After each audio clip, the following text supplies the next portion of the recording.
Of the previous 101 meetings between the Dallas Cowboys and the Philadelphia Eagles, only three have been playoff games. But since this wild card contest marks the first time the two teams will ever play each other on back-to-back weekends, well, tonight's game truly is a one-of-a-kind, one-and-done affair. But don't just take my word for it. Here's our master lensman, Steve Sabol. You can't get excited, man. That's what Sundays are about.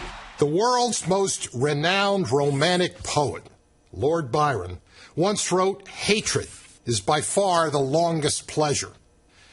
For over 40 years, the Eagles and Cowboys have proven his point. There's been no brotherly love between these two franchises. In its early years, the Cowboys-Eagles rivalry was about as competitive as a hammer taking on a nail. Starting in 1967, Dallas won 21 of 23 games against Philadelphia. They also went to 5 Super Bowls during the 1970s. Meanwhile, like a bitter wine, Philadelphia's jealousy fermented in the dark cellars of pride and resentment. With no playoff prospects of their own, Eagles fans turned their energy towards hating the Cowboys. We want Dallas! Dallas! We hate you! Dallas! Right here! At the vet! Finally, in the 1980 NFC Championship game, Philadelphia beat Dallas to reach its first Super Bowl.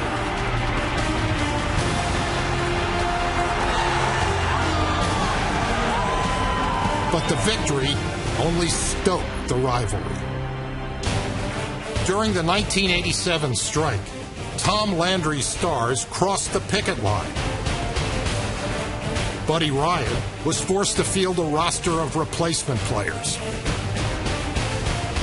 Despite building a 17-point lead with his backups, Landry put Tony Dorsett into the game.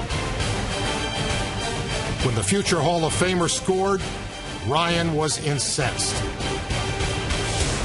2 weeks later, with the strike over, Buddy's boys got their revenge.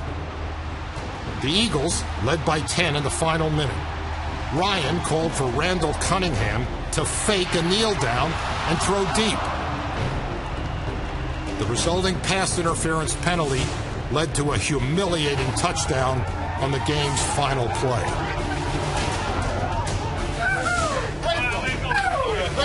Great job, baby. All right. In 1989, the rivalry intensified. The Eagles were looking for more than their 27-0 shutout win. They wanted a pound of flesh. The game came to be known as the Bounty Bowl. Jimmy Johnson accused Ryan of offering bonuses to any player that knocked out either Troy Aikman or kicker Luis Zendejas. Oh, I would have said something to Buddy, but he wouldn't stand on the field long enough. He put his big fat rear end into the dressing room. I resent that. I've been on a diet. I lost a couple of pounds, and I thought I was looking good. And then he goes and called me fat. I kind of resent that. The last 2 years have seen the focus return squarely to the field and the fight for the division title. In Week 17 of the 2008 season, the Eagles routed Dallas 44-6, eliminating them from playoff contention. Better get our ass in gear next season. Just last Sunday, the Cowboys avenged that defeat. They beat Philadelphia 24-0, sweeping the season series and claiming the NFC East crown. Back-to-back. All right. Oh, a long way from the year. Oh, yeah, that's right. Dallas has lost its last 6 playoff games. That's tied for the longest postseason losing streak in NFL history. And Andy Reid has never lost in the first round of the playoffs. Today, another verse will be added to this history of hatred. As Lord Byron might have said, bring it on.